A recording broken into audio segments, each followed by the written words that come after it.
Hey, how's it going? Hey, Sebastian. It's going all right. How are you? Doing good, man. It feels like forever, but it's just been 2 weeks since our first episode. So it's episode number two. Dude, so I'm much excited for it. happening when you're in the hustling, right? Um, That's so much. We've done so yeah, much over you the were here last in couple Miami. We weeks. went to Tech Basel. A Tech Basel was really good great. event. I know. Yeah, we put out a blog post about it that kind of covered all the topics we heard at Tech Basel, what we heard from Google, from Microsoft, from defense contractors, which was really interesting. There's a lot of defense tech happening with AI. It was a great event. Yeah. Yeah, I also actually also attended my first hackathon, little hackathon here in Miami, and actually got an award. There you So go. super happy, definitely vibing. We'll have another episode just on vibe coding and some of the things we learned so far. But well, you want to jump into it?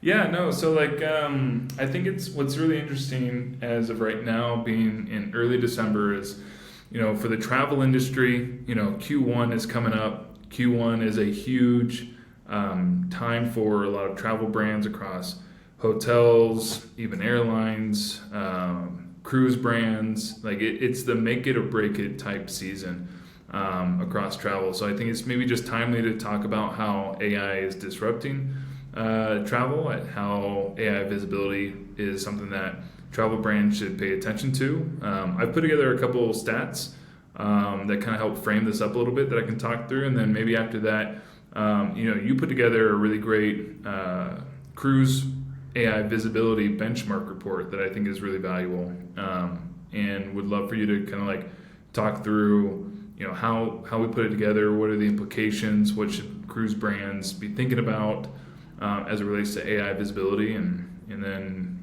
we can wrap it up after that. What do you think? Yeah, let's do it. Cool. Let me share my screen. Let me know if you're seeing this as I load it up. You seeing that? Yeah. Cool. So yeah, I mean, AI discovery, visibility. I think everyone is aware that it's a disrupting and an emerging channel across multiple categories, but particularly in travel, it's really become a focal point because a lot of users, they are using any number and sometimes multiple AI platforms across Copilot, Gemini, ChatGPT, Perplexity, Claude, even Grok, in terms of helping them, research travel plans, help to create travel itineraries, and so these AI platforms are increasingly becoming the primary mediator between customers and brands. And this doesn't just apply to just customer acquisition. This applies to even existing customers, so retention. And so it's really important to kind of understand how AI visibility works, considering that it's shrinking the typical marketing funnel into just like a moment, into a conversation. Someone can go, from completely unaware to purchase decisions within a single conversation. And sometimes these platforms mention your brand, sometimes they don't, and it's really important to kind of understand where are you winning, where are you losing, understand what are the actions that you should take, what's the priority of those actions that you should take, in what order, so that you can maximize your potential to actually show up in those conversations, be considered by your existing customers and potential customers. Because again, as you see here on the screen, in terms of a stat, around 67% of consumers are now using AI for product or for purchase research. So that's a huge percentage, and it gets even more. So when we think about and when we look at research around some additional stats of this space, 80% of consumers are saying that they're open to using AI. Like I just said in the previous slide, 67 are actually already even using it. But when it comes down to travel, 40% of customers have actually already used it specific for travel, not just for purchase decisions, but specifically for travel. 40% of consumers and global travelers have used AI for trip planning. And I think what's even more interesting is that sure they're using it, but how of those that are using it, how many are actually trusting AI to plan their trips? And Yeah, it's nearly no, fifty%. that's as an anecdote. I did use ChatGPT the other day that we were going to Orlando, especially Mm-hmm. to check out what's the best way to tackle going to the parks. Like, it was crazy. It really went on like attraction by attraction. It gave me tips on parking. It gives me tips on like really a lot within those recommendations. Some brands came up, but a lot of it was also just general things that like Like in parking, logistics. right? Like that you just don't know. So it's a Yeah. really useful tool, especially on the planning stage. I think that's where most people are, but most people like me, I'm open for, oh, if I can book, why not, right? Right. And so, like, let me ask you this: did you just trust it on face value of what it came back, or did you take that and then do some additional research outside of it, or did you just take it and run with it? I actually did go through the links because part of the research was also looking for accommodation via Verbo and Airbnb. It was Mm-hmm. interesting because Verbo actually came with better options in terms of pricing. Mm-hmm. But I did click and double check. But it Yeah. was definitely an opener for me to go to Verbo, which is not something I use. I usually go Airbnb. Yeah. But that research actually introduced me to Verbo and actually created an account. I didn't end up actually booking through Verbo. I did book through Airbnb. But look, it was like a new user, although I didn't transact. Yeah, no, 100%, and that tracks with what the rest of the research is saying. And so, what's interesting is that like agentic commerce is a term that's coming up more and more. And what does that mean? Agentic commerce means that AI platforms like ChatGPT, Perplexity, Google AI Mode can actually purchase and transact on your behalf, and you don't even have to leave. And we did our last podcast, we talked a lot about this around shopping with e-commerce because it's around Black Friday, right? And even touched on some of the hotel features within Perplexity about how you can book hotels without ever even leaving Perplexity. You're seeing that more and more with ChatGPT, so you can book travel autonomously within the platform without ever leaving. And Google AI Mode is rolling out more of this within Google Flights, Google Hotels. Google has a massive ecosystem, and they're using that benefit to roll out more of this agentic commerce type capabilities. So, more and more, AI is being the primary mediator between brand discovery, brand consideration, and increasingly brand purchase. It's really disrupting. It's only going to accelerate into 2026, and it's something that travel brands really need to start paying attention to.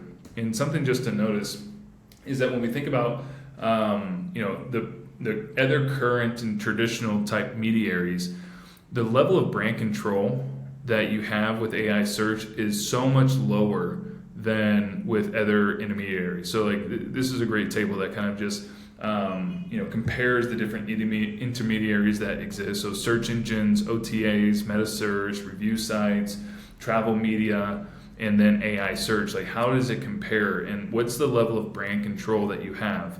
And with AI search, it's very low. Like you can't see real user data just yet, so you got to use proxy data.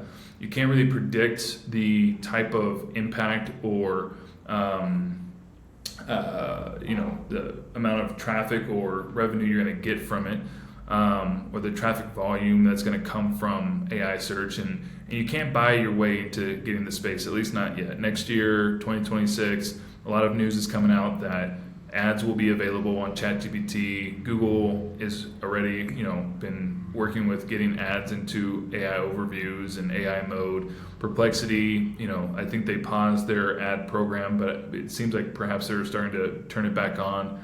And so, that's all beta, but soon enough, you will be able to buy your way into it. But currently you just can't. So you have to, understand how is it synthesizing answers. What is it using to determine who to show, who to mention, who to recommend, who to link to. And that's one of the things that we're focused on in terms of just understanding that space. What are the mechanisms by which ChatGPT and Google and Perplexity, etc., are using to surface brands and link to them. And so It's very different. It's different from SEO. There is some overlap between good SEO and good AI visibility, but it's pretty low. And again, just the level of control you have is so much lower. So, No, and it and it I'm so sorry. Just to add, I feel that although the control you have is very low, it's worth the investment because you're really controlling the yeah, full funnel. yep, Different from TripAdvisor, where people go there, they already know where they're going.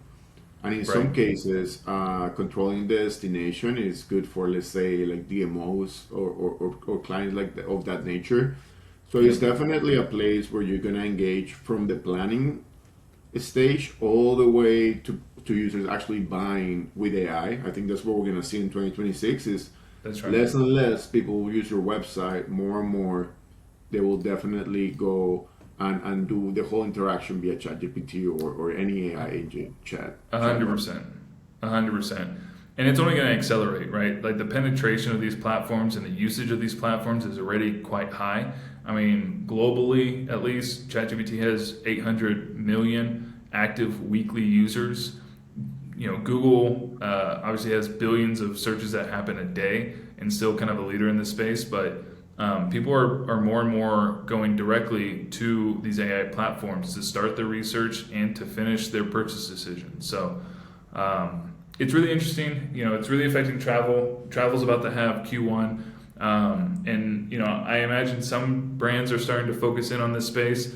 Some are probably waiting until after Q1 to invest in this space because they're just preparing with the traditional playbook. But I think this is going to be the last year that they use the traditional playbook, and next year is going to be a lot more investment, a lot more focus on AI visibility and how to make that a core channel for them in 2026 and beyond.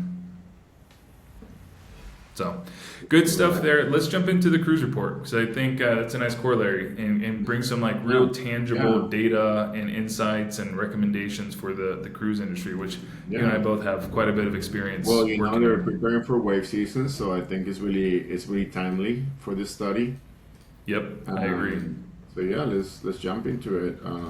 So let's go to our website. So try AIVO.com.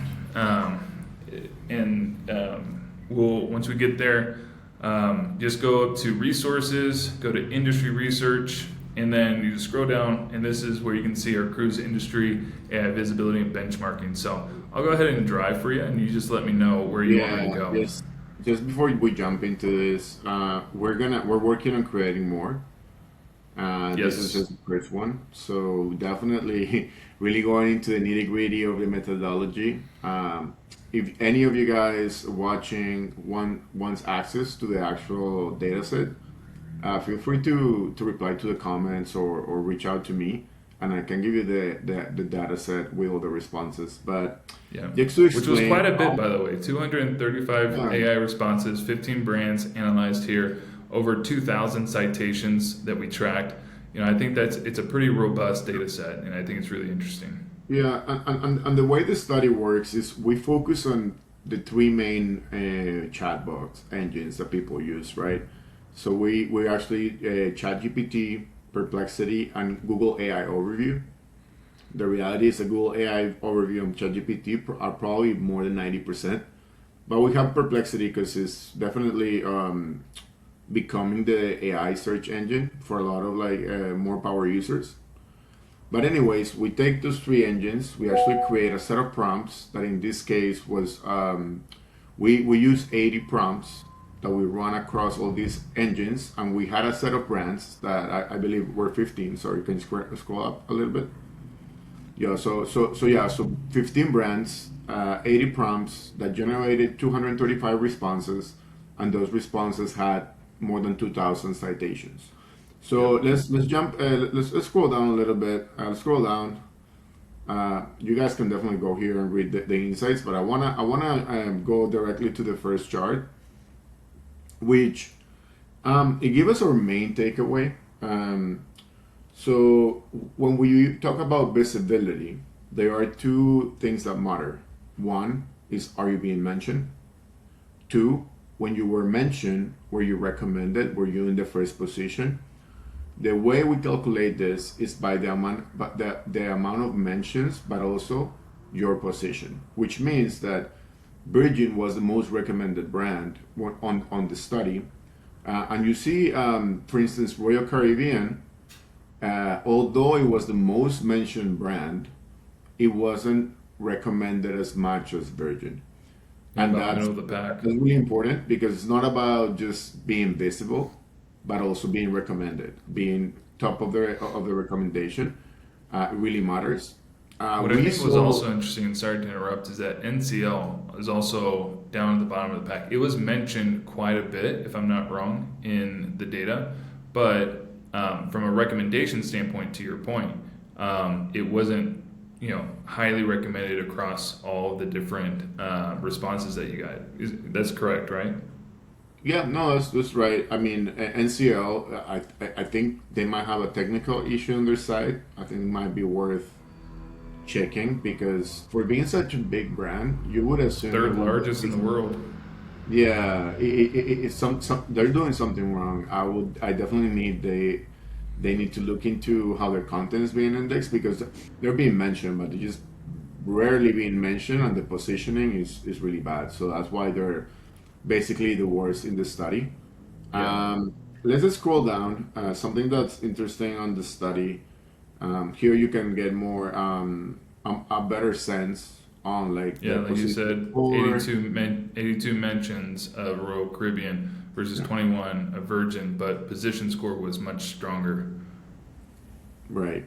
So yeah, I mean, Royal Caribbean is the most known brand, but it's not Mm-hmm.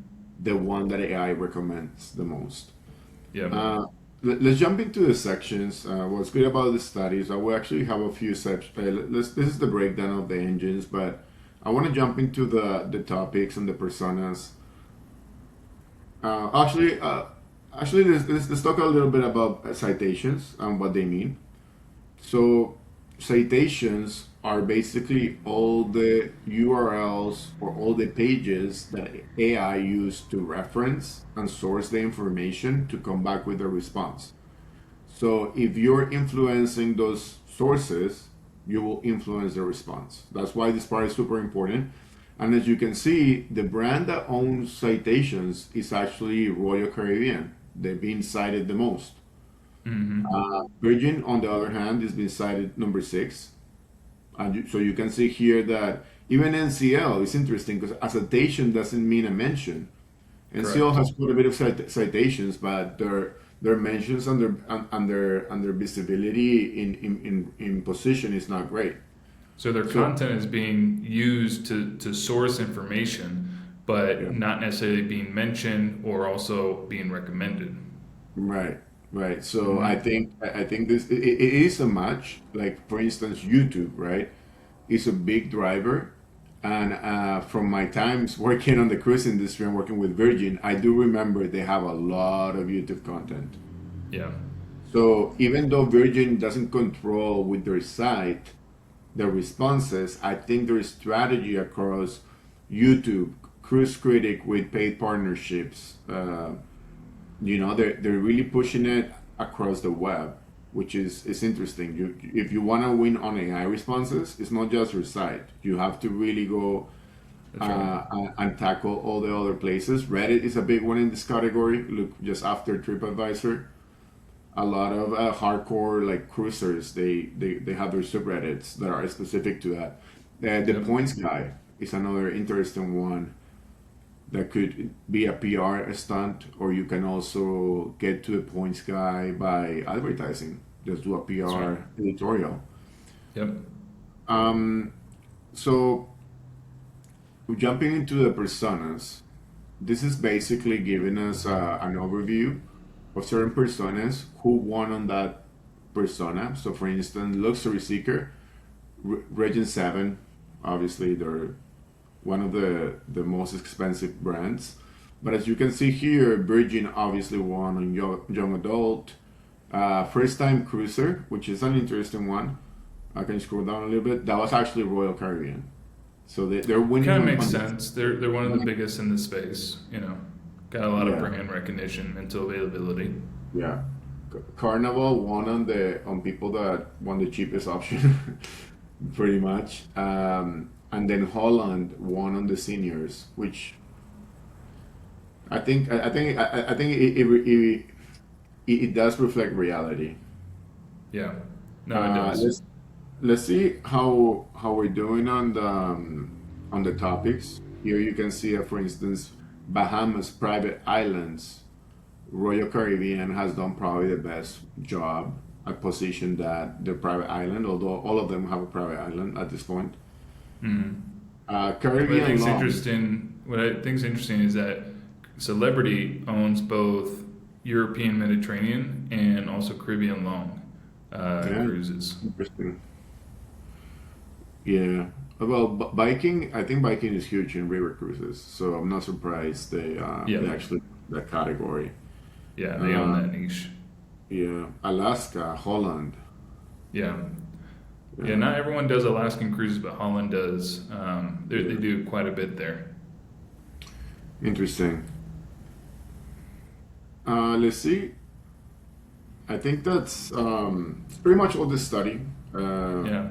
If you you can want to see go more more into the detail. methodology, yeah, you can get more of the details in terms of how this research was conducted, the metrics that were used, things of that nature. And again, we had quite a bit of more of our actual math on the KPI calculations. So you can, if you want the data, like Sebastian was saying, we can share the data with you, and then you just need to reference the information here in terms of how we're determining standard deviations, things like that. Yeah, you know what would be cool too? If anyone has a request for our next study, let us know. We might actually do it.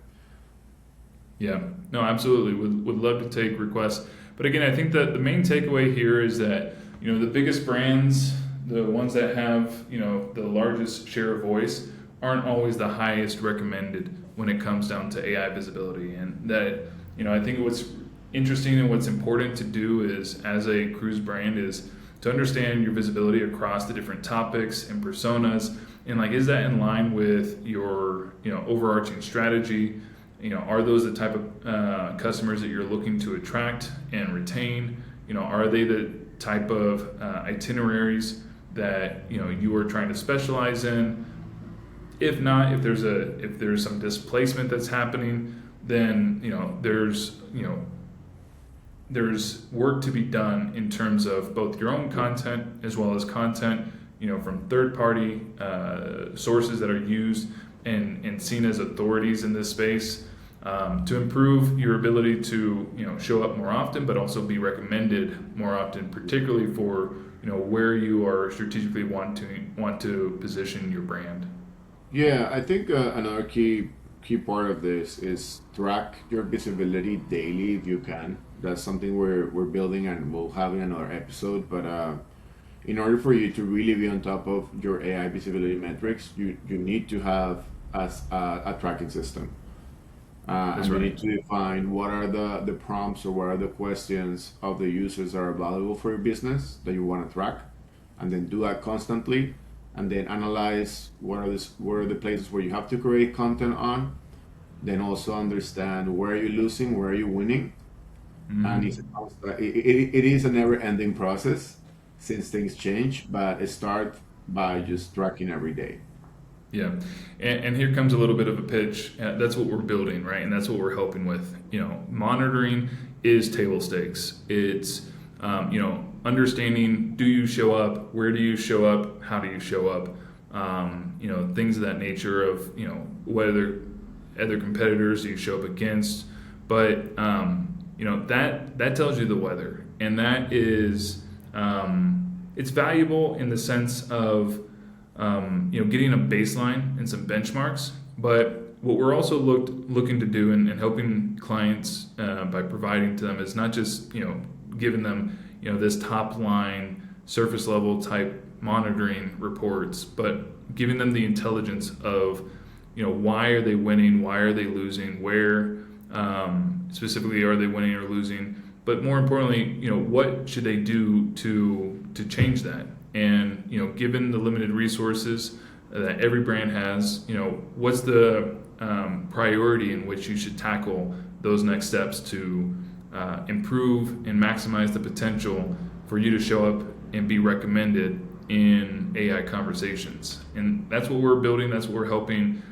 clients with. And so for those that are listening, if you're getting serious about AI visibility and improving how AI sees you and recommends you, reach out. Let's have a conversation. Let's help you get a benchmark in place, get some monitoring started, and then from there we can understand the intelligence of what you need to do next to improve your standing in AI platforms. Awesome. Well, Dan, amazing episode. Excited for the next one. See you later. I'm excited as well. Well, hey, good chatting with you, and